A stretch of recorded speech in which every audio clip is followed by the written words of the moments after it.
Hello student, मेरा नाम मनीष गोस्वामी है और आज हम स्टार्ट करेंगे क्लास 10 सीबीएसई के चैप्टर जिसका नाम है ट्रिग्नोमेट्री। देखो होता क्या, ट्रिग्नोमेट्री से बहुत सारे लोगों को डर लगता है कि यार ट्रिग्नोमेट्री में ये होता है वो होता है, पर भाई मैं आपको विश्वास दिलाता हूँ ट्रिग्नोमेट्री बहुत आसान है। अगर आप थोड़े से कंसेप्ट पे ध्यान दें, थोड़े से फार्मूला पे ध्यान दें, चीज़ों को थोड़ा सा समझें, तो ये चैप्टर बहुत कठिन तो नहीं है यार, एकदम कठिन नहीं है। मैं तो मानता हूँ कि कठिन ही नहीं है, क्योंकि इसमें सिर्फ फार्मूला है, इसमें सिर्फ टॉपिक्स हैं जिन्हें हमें समझना होता है और फार्मूले पे रख के सारे क्वेश्चन को सॉल्व कर देना होता है। तो मैं चाहता हूँ कि आप थोड़ा सा फोकस करके इस चीज़ को देखें और समझने का ट्राई करें कि भाई चल क्या रहा है। मैं गारंटी देता हूँ कि अगर आपने इस वीडियो को देखा और थोड़ा सा मेहनत कर दिया तो आपको ये चैप्टर में कोई डर ही नहीं होगा। देखो हमको लगता है कि ट्रिग्नोमेट्री जो होता है वो सिर्फ राइट एंगल ट्रायंगल में लगता है, पर रियलिटी में ऐसा नहीं होता है। ट्रिग्नोमेट्री किसी भी ट्रायंगल में लग सकता है, पर हम क्लास 10 में पढ़ रहे हैं तो हमारा मेन जो मोटो होगा वो राइट एंगल ट्रायंगल के ही इर्द गिर्द होने वाला है, यानी सब कुछ जो है वो राइट एंगल ट्रायंगल के ही चारों तरफ घूमने वाला है। तो मैं चाहता हूं सबसे पहले आपको बताऊं कि ये ट्रिग्नोमेट्री होता क्या है। तो ट्रिग्नोमेट्री में तीन वर्ड हैं। देखो अगर आप नोटिस करेंगे तो ट्रिग्नोमेट्री में आपको तीन वर्ड दिखेगा, एक ट्राई दिखेगा, एक ग्नो दिखेगा और एक मेट्री दिखेगा। इसका मतलब क्या है? देखो ट्राई का मतलब होता है तीन, ट्राई का मतलब होता है तीन, ग्नो का मतलब होता है आपके साइड्स और मेट्री का मतलब होता है मेजरमेंट। यानी जब आप किसी ट्रायंगल की बात करेंगे तो उस ट्रायंगल में अगर आपने बात किया, आपने इसके तीनों साइडों के बारे में कोई डिस्कशन किया तो वो ट्रिग्नोमेट्री हेल्प करता है। पर रियलिटी में ट्रिग्नोमेट्री होता है कि मैं आपको इसका पूरा स्टेटमेंट समझाता हूँ। Trigonometry is the branch of mathematics. Mathematics का वो ब्रांच होता है which deal with the angle and side of the triangle, यानी कि ट्रायंगल के एंगल और साइड के बीच जो रिलेशन दिखाने का काम करता है वो ट्रिग्नोमेट्री करता है। तो यहाँ कुछ चीज दिया गया है, इसको आप पढ़ लीजिएगा, आप समझ जाएंगे। पर मैं आपको जो बताना चाहता हूं वो यहां से स्टार्ट होता है।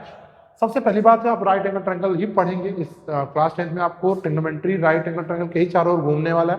तो मैं आपको राइट एंगल ट्रायंगल के बारे में कुछ बता दूं कि राइट एंगल ट्रायंगल में होता क्या क्या है। अगर आप इस फिगर को नोटिस करेंगे तो इस फिगर में आप मान लीजिए ये ए बी सी नाम का ट्रायंगल है और ये बी 90 डिग्री पे। भाई मैं देखो आपको बता रहा हूँ कि ट्रिग्नोमेट्री जो हम पढ़ रहे हैं इसमें वो ट्रायंगल जो है राइट ट्रायंगल के हिसाब से पढ़ रहे हैं, तो मैं इसके बारे में आपको बताना चाहता हूँ। देखो राइट एंगल ट्रायंगल के जस्ट सामने जो साइड होता है उसे हम हाइपोटेनस कहते हैं, ये सबको पता है। हाइपोटेनस कहते हैं, ये सबको पता है।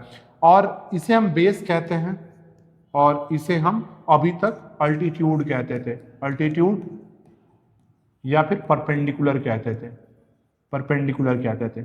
पर रियलिटी में क्या होता है कि अब परपेंडिकुलर और बेस का डिसीजन एक एंगल लेगा। अब वो कौन सा एंगल होगा वो हम उस बारे में समझेंगे, लेकिन अभी तक में हाइपोटेनस में कोई चेंजिंग नहीं है, लेकिन बेस ये भी हो सकता है और ये बेस की जगह परपेंडिकुलर भी हो सकता है। ये बेस हो सकता है या परपेंडिकुलर भी हो सकता है। ये डिसीजन कौन लेगा? जब हम किसी स्पेसिफिक एंगल की बात करेंगे वो लेगा। तो सबसे पहले मैं चाहूंगा कि आपको बता दूं कि हाँ भाई कौन किस में क्या कहलाता है। तो आप नोटिस करिएगा, ये आप मान लीजिए आपका ट्रायंगल है और ट्रायंगल का नाम है ABC। इस ABC में B जो है वो 90 डिग्री है। आपने इस एंगल C को थीटा माना है, तो अब बेसिक सी बात है कि भैया 90 डिग्री के सामने जो होता है वो हाइपोटेनस होता है, ये आप समझ चुके हैं। और 90 डिग्री और थीटा जिस लाइन पे बना होगा उसका नाम हम बेस देंगे, उसका नाम हम बेस देंगे। और 90 डिग्री थीटा के जस्ट सामने जो लाइन होगा उसे नाम हम देंगे परपेंडिकुलर, परपेंडिकुलर। तो ये बात आप समझ गए होंगे कि थीटा के सामने जो लाइन होगा उसे हम परपेंडिकुलर देंगे, 90 डिग्री के सामने जो लाइन होगा वो हाइपोटेनस कहलाएगा, और जिसपे थीटा और 90 डिग्री दोनों लाई कर रहे हैं वो हमारे लिए बेस का काम करेगा। ये बात आप समझ चुके हैं। मान लीजिए मैं एक और ट्रायंगल बना रहा हूँ, इसका नाम मैं दे रहा हूँ PQR और Q पे ये 90 है और मैं स्पेसिफिक जो एंगल है वो P को मान रहा हूँ वो मेरा थीटा है। तो बेसिक सी बात है कि थीटा और परपेंडिकुलर जिस पे होगा वो बेस कहलाएगा। थीटा के जस्ट सामने जो होता है वो आपका परपेंडिकुलर कहलाता है, परपेंडिकुलर कहलाता है। और जो 90 के सामने होता है वो आपका हाइपोटेन्यूज कहलाता है। ये आप समझ चुके हैं, ठीक है। तो ये बात आप हमेशा अपने दिमाग में रखिएगा कि थीटा के सामने हमेशा परपेंडिकुलर होता है, थीटा और 90 जिस पे होता है वो बेस होता है, और 90 के सामने हमेशा हाइपोटेन्यूज होता है, इसमें कोई डाउट ही नहीं होता है।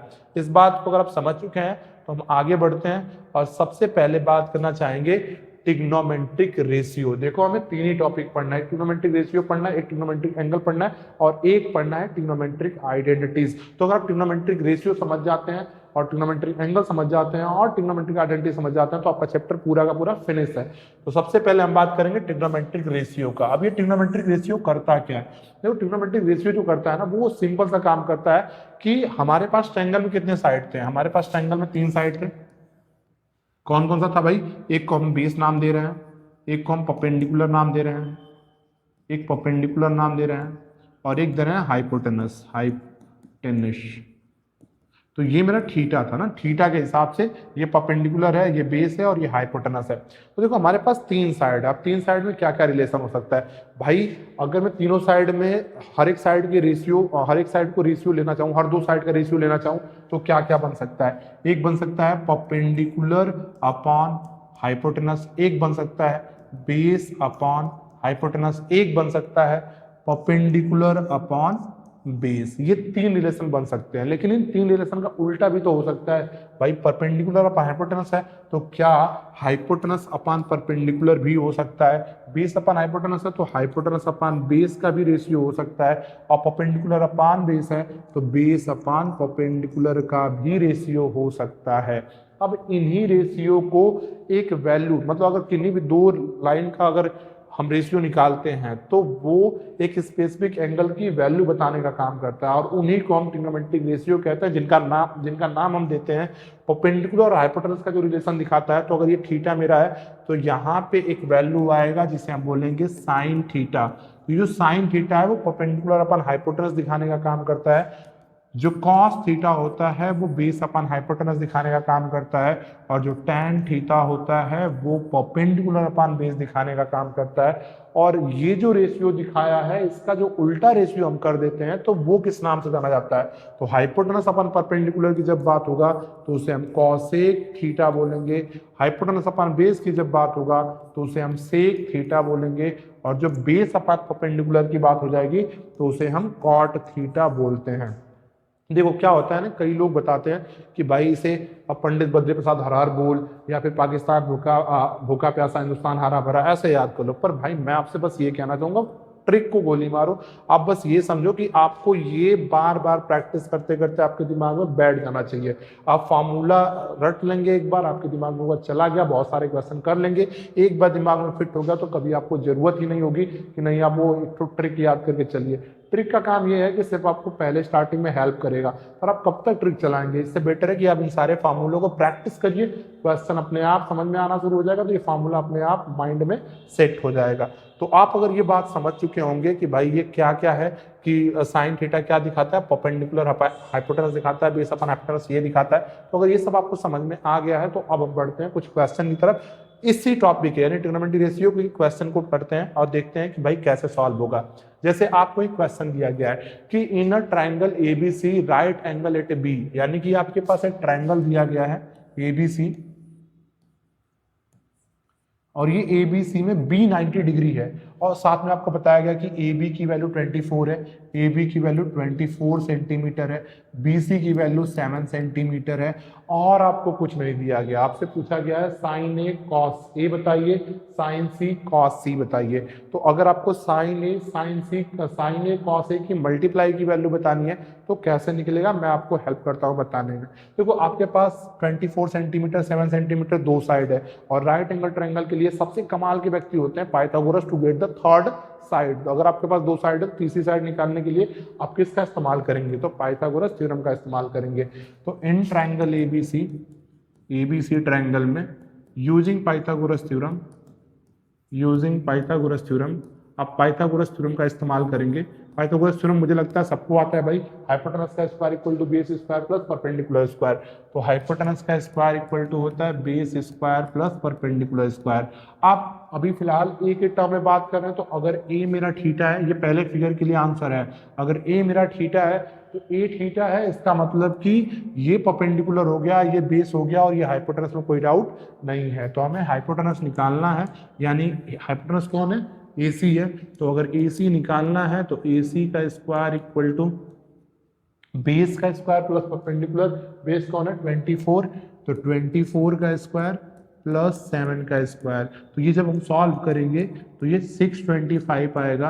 और 24 का स्क्वायर 576 और 7 का स्क्वायर 49, जब ऐड करेंगे तो 625 आने वाला है। तो AC की वैल्यू आ जाएगी 25 सेंटीमीटर। अगर आपको AC मिल गया कि 25 सेंटीमीटर है, अगर ये मिल गया कि आपको पास 25 सेंटीमीटर है, तो अब आप क्या निकालेंगे, आप निकालेंगे साइन ए कॉस ए का मल्टीप्लाई। तो सिंपल सी बात है, सबसे पहले अगर आप साइन ए निकालते हैं तो साइन ए के लिए फॉर्मूला होता है परपेंडिकुलर अपॉन हाइपोटेनस। इस हिसाब से परपेंडिकुलर आपका कौन है, तो थीटा के सामने परपेंडिकुलर है जिसका नाम है BC, और हाइपोटेनस कौन है, तो हाइपोटेनस तो AC हमेशा रहेगा। इसका मतलब कि आपके पास BC की वैल्यू है 7 सेंटीमीटर और AC की वैल्यू है 25 सेंटीमीटर। तो ये आपको साइन A की वैल्यू मिल गई।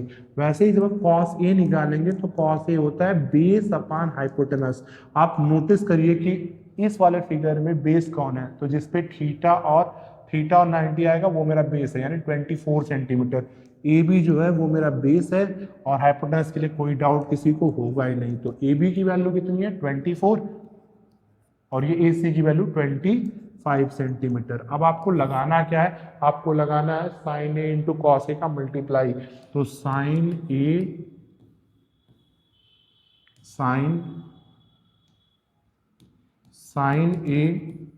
इंटू कॉस ए का मल्टीप्लाई। साइन ए की वैल्यू कितनी है 7/25 इंटू कॉस ए की वैल्यू कितनी है 24/25।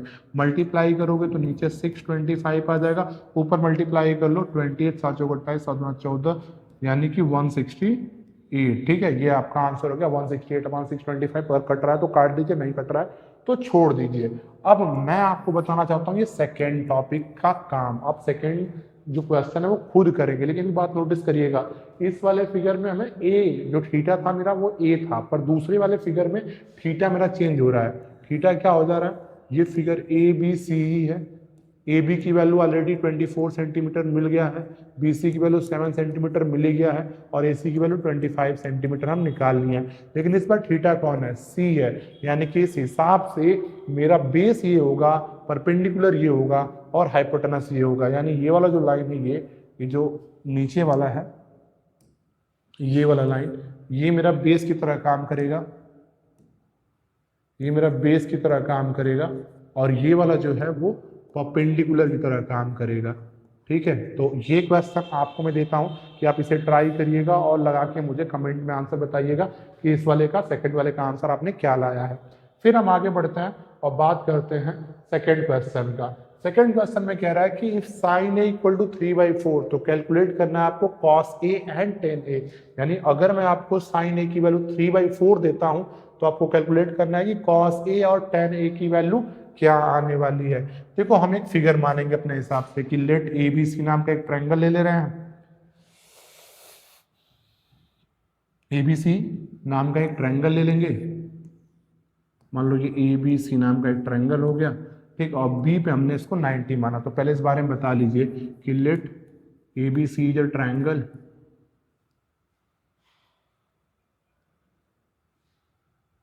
Late triangle ABC is right angled at, किस पे राइट एंगल हो रहा है, तो हमने B पे माना था। ठीक है, और जो मेरा थीटा है वो A को बोला है, कॉस A tan A और साइन A की बात किया, मतलब थीटा मेरा ये है। तो इस हिसाब से तो सबको क्लियर हो गया होगा कि थीटा ये है, मतलब ये AB बेस हो गया, BC मेरा परपेंडिकुलर हो गया, और AC मेरा हाइपोटेनस हो गया। तो अगर आपको ये समझ में आ गया होगा तो AB मेरा क्या हो गया, AB बेस हो गया, और ये BC मेरा क्या हो गया, BC मेरे लिए परपेंडिकुलर, थीटा के सामने कौन आता है, परपेंडिकुलर हो गया। अब इतनी सी बात तो आपको समझ में आ गई होगी। हाइपोटेनस तो बताने की जरूरत नहीं, क्योंकि सबको पता है कि हाइपोटेनस 90 के सामने होता है, तो उसमें डाउट ही नहीं होने वाला। हमने ABC एक राइट एंगल ट्रायंगल माना जो कि एंगल B पे है। ठीक है, अब हमें क्या दिया गया है, साइन A दिया गया है। साइन A इक्वल टू क्या होता है 3/4 दिया गया। अगर साइन ए इक्वल टू 3/4 है तो साइन ए का मतलब क्या होता है, याद करो कि साइन मेरा क्या देता था, साइन मेरा ट्रिग्नोमेट्रिक रेशियो में क्या कहता था, परपेंडिकुलर अपान हाइपोटेनस। तो क्या मैं साइन ए की जगह परपेंडिकुलर अपान हाइपोटेनस रख दूं तो कोई तकलीफ तो नहीं होगी। यानी कि आपको ये मिल रहा है कि परपेंडिकुलर जो है वो 3 यूनिट है और हाइपोटेनस जो है वो 4 यूनिट है। यानी कि परपेंडिकुलर की वैल्यू, यहां से परपेंडिकुलर की वैल्यू आ जा रही है 3 यूनिट, मान लो ये के है, और हाइपोटेनस की वैल्यू आ जा रही है 4k। भाई देखो सिंपल सी बात है, आपको ये पता होना चाहिए कि ट्रिग्नोमेट्री जब भी कोई रेशियो हटाते हैं तो रेशियो हटाते वक्त कोई ना कोई वेरिएबल प्रोवाइड करते हैं, इसलिए के नहीं है, नहीं भी दोगे तो कोई बात नहीं है, पर देना आपको वो थोड़ा और अट्रैक्टिव बताता है। तो using Pythagoras theorem, using Pythagoras theorem, आप पाइथागोरस थ्योरम का इस्तेमाल करेंगे, पाइथागोरस थ्योरम, तो आप निकाल सकते हैं भाई, वो इस्तेमाल करना हाइपोटेनस का square equal to perpendicular square plus base square. उसको जब सॉल्व करोगे तो यहाँ से आपको बेस की वैल्यू मिल जाएगी और वो बेस की वैल्यू होगी 997 अबाउट 7k। देखो मैं इसको PHB नहीं लिख रहा हूँ क्योंकि इसके हिसाब से बनाना है, तो इसको थोड़ा सा आगे लिख लो। परपेंडिकुलर मेरे लिए कौन है, परपेंडिकुलर मेरे लिए है BC, ठीक है BC, और हाइपोटेनस कौन है मेरे लिए AC, हाइपोटेनस में लिए AC, इसकी वैल्यू 3/4 है, तो यहाँ डायरेक्ट वो लिखते हैं परपेंडिकुलर हाइपोटेनस की जगह डायरेक्ट नाम लिखते हैं उस लाइन का। यहाँ हो गया आपका BC की वैल्यू 3k, AC की वैल्यू 4k, और पाइथागोरस थ्योरम का जब हम इस्तेमाल किए हैं तो हम इसका वैल्यू निकाल लिए हैं AB का, यानी कि AB की वैल्यू यानी बेस की वैल्यू निकाल लिए हैं और वो आया था रूट में 7k। भाई आप निकाल के देख लो, पाइथागोरस थ्योरम लगा लो, 4 का स्क्वायर हाइपोटेनस का स्क्वायर इक्वल टू 3 का स्क्वायर प्लस बेस का स्क्वायर, क्योंकि बेस पता नहीं है तो ये 16 हो जाएगा, ये 9 प्लस बेस का स्क्वायर, तो यहाँ जब घटाएंगे तो आपके पास 7 आएगा और बेस आपका क्या आ जाएगा रूट में 7। तो आप ये करने से अच्छा है कि आप नॉर्मली कहीं भी रफली कर लीजिएगा और डायरेक्ट ये वैल्यू समझ लीजिएगा। अब आते हैं अपने क्वेश्चन पे, हमसे क्या पूछा है, हमसे पूछा है cos A। अब cos A इक्वल टू क्या होता है, वो होता है बेस अपॉन हाइपोटेनस, यानी बेस कौन है मेरा, तो बेस मेरा AB है, हाइपोटेनस कौन है मेरा, हाइपोटेनस मेरा AC है।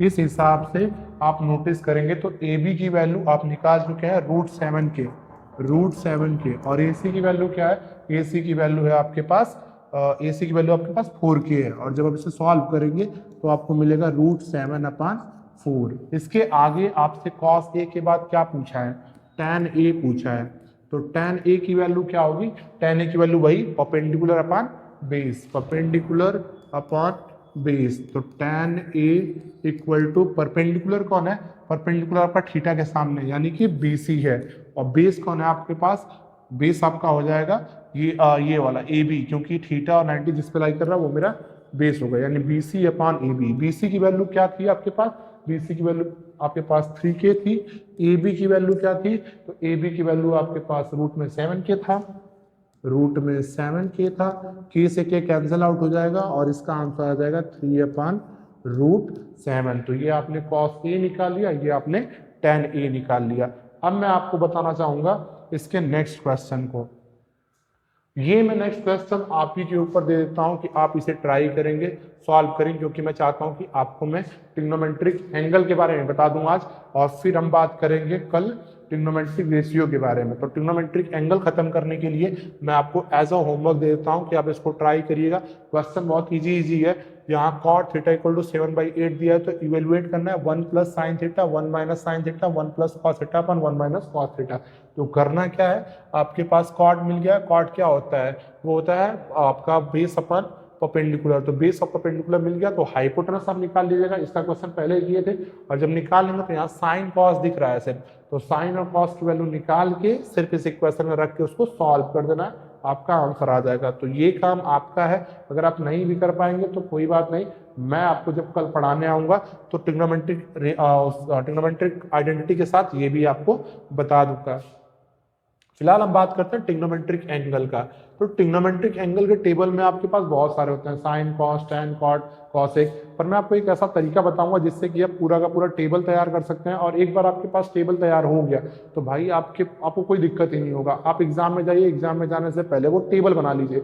आपने टेबल बना लिया, एग्जाम में गए, आपने टेबल बनाया, आपके पास क्वेश्चन आया, आप टेबल के हिसाब से उस वैल्यू को रख के सॉल्व कर सकते हैं। आप कुछ दिन प्रैक्टिस करेंगे तो याद भी हो जाएगा। अगर नहीं होता है तो आपके लिए मैं एक तरीका बताता हूँ जिससे कि आपको ट्रायंगल बना वो जो टेबल है वो बनाने में दिक्कत ना हो।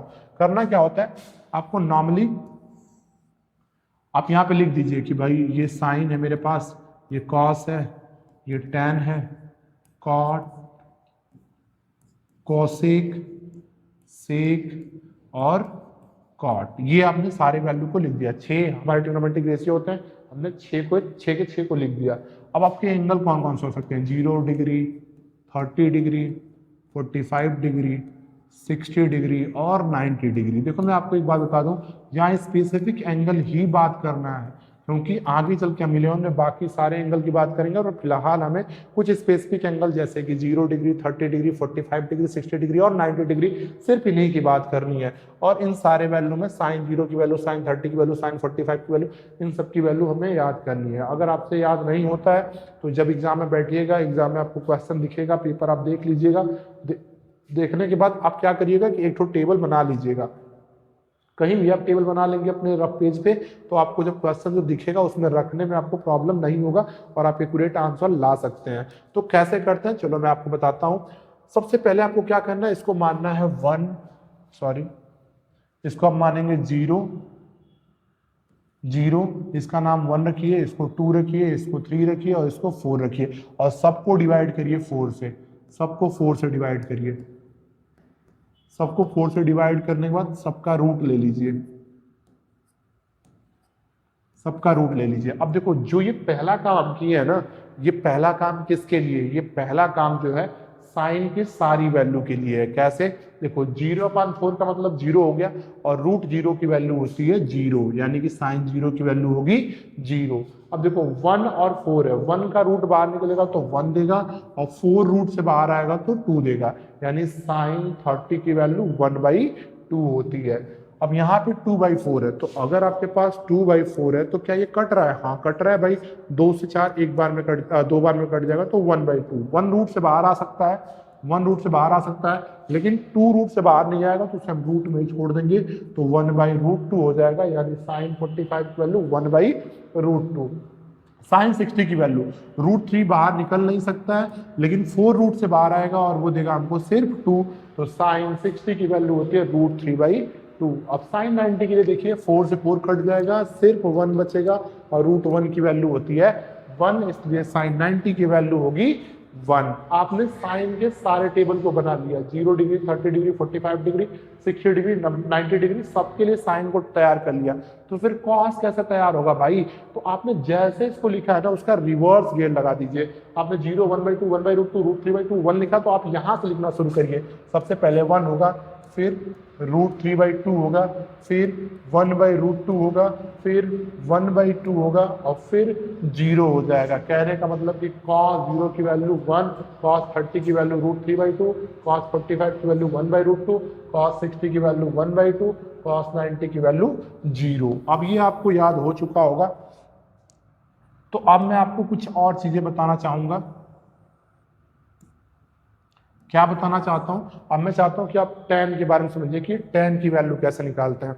एक चीज मैं आपको बता दूं, अब जब स्टार्टिंग में ट्रिग्नोमेट्रिक रेशियो पढ़ रहे थे तो वहां आप देखे थे कि साइन थीटा इक्वल टू क्या था, perpendicular upon hypotenuse. Cos theta equal to क्या था, base upon hypotenuse. tan theta equal to क्या था, परपेंडिकुलर अपॉन बेस। अब थोड़ा सा नोटिस करो, अगर मैं ना साइन और कॉस को डिवाइड करूं, sine theta upon cos theta को डिवाइड करूं तो भाई साइन थीटा क्या है, P/H। कॉस थीटा क्या है, B/H। तो यहाँ H से H कट जाएगा और बचेगा सिर्फ P/B, और ये P/B को ही हम क्या नाम देते हैं, tan थीटा नाम देते हैं। तो एक चीज समझ में आ गया कि अगर मुझे tan थीटा निकालना है तो मैं sine theta upon cos theta करके भी निकाल सकता हूं। ये बात तो आपको समझ में आई गई होगी ये सारी बात बताने के बाद। तो tan थीटा के लिए आप साइन और कॉस को डिवाइड कर दीजिए। तो अब अगर tan की वैल्यू निकालनी है, tan की सारी वैल्यू निकालने के लिए आप सिर्फ क्या करेंगे, आप सिर्फ एक छोटा सा काम करेंगे, आप सिर्फ एक छोटा सा काम करेंगे कि आप सारी वैल्यू को, जितनी भी वैल्यू है ये, उन सबको आपस में डिवाइड कर दीजिए, आपको tan की वैल्यू मिल जाएगी 0/1। 0/1 क्या देगा भाई, तो सिंपल सी बात है 0 देगा। 0/1 आपको क्या देने वाला है, 0 देने वाला है। 1/2 को √3/2 से काट दो तो 2 से 2 कट जाएगा, ऊपर 1 बचा और नीचे √3 बचा, यानी tan 30 की वैल्यू 1/√3। ये तो पूरा पूरा कट जाएगा, तो tan 45 की वैल्यू 1। यहाँ आप 2 से 2 कैंसिल आउट कर दीजिए तो √3/1 बचेगा, और √3/1 का मतलब तो √3 ही होता है, यानी कि tan 60 डिग्री की वैल्यू √3 होगा। 1/0 आप किसी भी नंबर को अगर 0 से डिवाइड करते हैं तो वो नॉट डिफाइन में आता है, यानी कि आपके पास ये वैल्यू आ जाएगी नॉट डिफाइन। आप अगर साइन, tan और कॉस को निकाल लिए तो बाकी ये सब निकालना और भी आसान है। क्यों आसान है, याद करो कि sine theta equal to P/H होता है, लेकिन कोसेक थीटा इक्वल टू क्या होता था भाई, वो H/P होता था, यानी इसी का उल्टा होता था। तो अगर मुझे कोसेक की वैल्यू निकालनी होगी तो मतलब क्या करना होगा, मुझे साइन के वैल्यू का रेसिप्रोकल करना होगा। तो 0 का रेसिप्रोकल क्या होगा भैया, 0/1 है, 0/1 का रेसिप्रोकल 1/0 होगा, और जो कि नॉट डिफाइंड होगा। यानी सिंपल सी बात ये समझ में आ गई कि यहाँ साइन 0 है तो कॉसेक 0 की वैल्यू नॉट डिफाइंड आएगी। ये 1/2 है तो उल्टा क्या बन जाएगा 2/1, और 2/1 का मतलब होता है 2। 1/√2 का उल्टा क्या होगा, सिर्फ √2। √3/2 का उल्टा क्या होगा, 2/√3। इसके बाद 1 का उल्टा सिंपल सी बात है 1 ही आने वाला है। फिर आगे बढ़ते हैं सेक के लिए। याद करो सेक किसका उल्टा होगा, अगर कॉस को अगर आप याद किए हैं तो कॉस और सेक के बीच में रिलेशन भी जानते होंगे कि कॉस थीटा इक्वल टू होता था बेस अपान हाइपोटेनस, और सेक थीटा का फॉर्मूला क्या होता था, हाइपोटेनस अपान बेस, यानी सेक थीटा H/B होता था। तो B/H का उल्टा H/B, यानी सेक पाने के लिए आपको कॉस का उल्टा करना होगा। तो 1 का उल्टा 1 ही आने वाला है, 1 का उल्टा 1 आने वाला है। कॉस यहाँ है √3/2 का उल्टा 2/√3 आएगा। यहाँ 1/√2 है, उल्टा √2 आएगा, 1/2 है, उल्टा 2 आएगा, और 0 का उल्टा तो अभी पढ़े हैं नॉट डिफाइन आएगा। और फिर आपको कॉट के लिए निकालना है, कॉट 0 ये।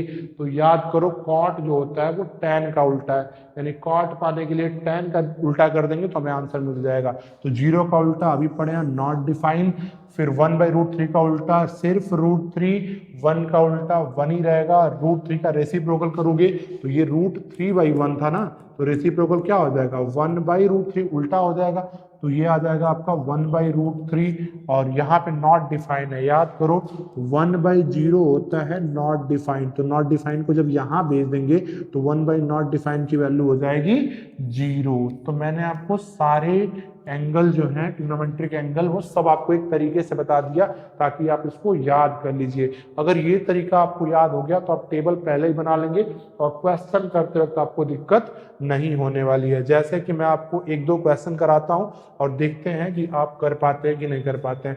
ये देखो इवेल्युएट करना है, और ये 3 मार्क का क्वेश्चन CBSE 2024 में 2024 में क्वेश्चन आया हुआ था। तो करते हैं, देखते हैं कि आता है कि नहीं आता है।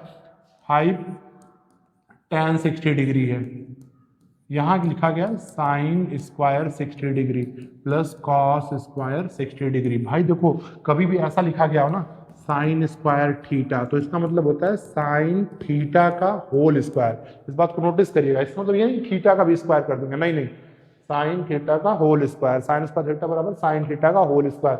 तो क्या मैं इसको ऐसे लिख सकता हूँ 5 tan थीटा अपॉन साइन 60 को, tan थीटा नहीं है tan 60 है, सॉरी 5 tan 60, यहाँ लिखूंगा साइन 60 का होल स्क्वायर लिख सकता हूँ, बिल्कुल लिख सकता हूँ। कॉस 60 का होल स्क्वायर लिख सकता हूँ, हाँ भाई अभी तो समझे थे कि ऐसे लिख सकते हैं। अब याद करो 5 tan 60 है तो 5 ठीक है,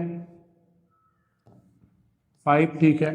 tan 60 की वैल्यू याद करो, देखो आपको मैं टेबल बनवा चुका हूँ पीछे ही, आप इस टेबल में देखेंगे तो tan 60 की वैल्यू क्या है, tan यहाँ पे है, tan 60 की वैल्यू यहाँ पे, tan 60 की वैल्यू क्या है आपके पास, √3 है। ऐसे आप रूट के वैल्यू रख सकते हैं जब एग्जाम में बैठे रहेंगे आप। अगर आपको नहीं आएगा उस टाइम की बात बता रहे हैं।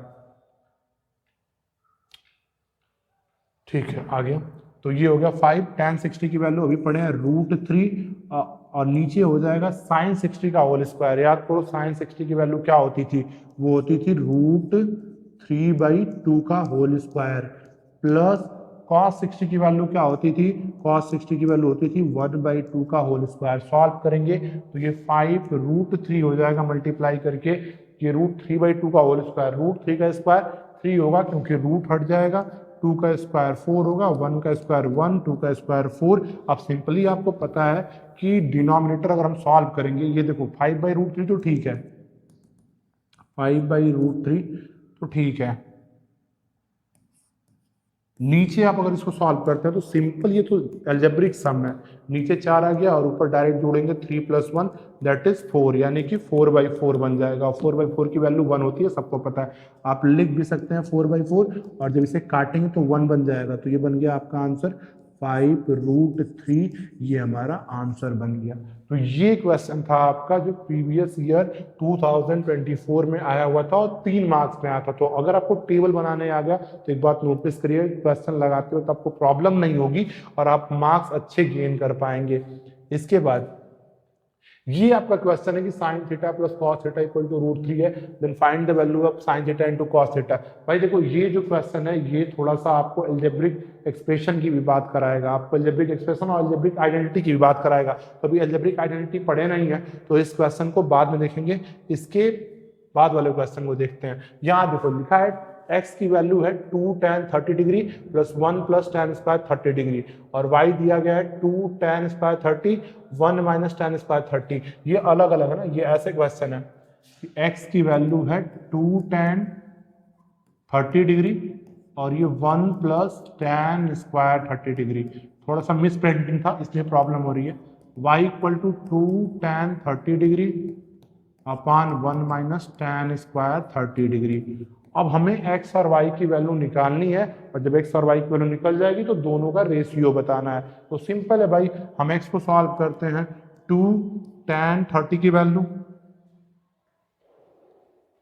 tan 30 की वैल्यू क्या होती है भाई, अभी पढ़े थे 1/√3 होल अपॉन 1 + tan स्क्वायर 30। तो tan 30 की वैल्यू क्या होती थी 1/√3, तो इसका हम क्या कर देंगे, होल स्क्वायर कर देंगे। इसको सॉल्व कर देते हैं, ये बनेगा 2/√3, ये मल्टीप्लाई करके 2/√3 बनेगा, और यहाँ क्या बनेगा 1 + 1/3। अब सॉल्व करेंगे, 3 × 1 = 3 + 1 4/3, यानी ये जो बन रहा है वो बन रहा है 2/√3 होल अपॉन, यहाँ 3 × 1 = 3 + 1 यानी 4/3। और आपको ये पता होना चाहिए कभी भी a/b दिया गया उसके अपॉन c/d दिया गया, तो ये जो ऊपर जाके मल्टीप्लाई करेंगे तो ये रेसिप्रोकल d/c से मल्टीप्लाई होगा। c/d है, डिवाइड में है, तो जब ऊपर भेजेंगे तो ये उल्टा होके मल्टीप्लाई कर जाएगा, यानी d ऊपर चला जाएगा और c नीचे चला जाएगा। तो इस हिसाब से इस क्वेश्चन में 2/√3 दिया गया है, और ये 4/3 को जब ऊपर भेजेंगे तो 3/4 हो जाएगा। काटो,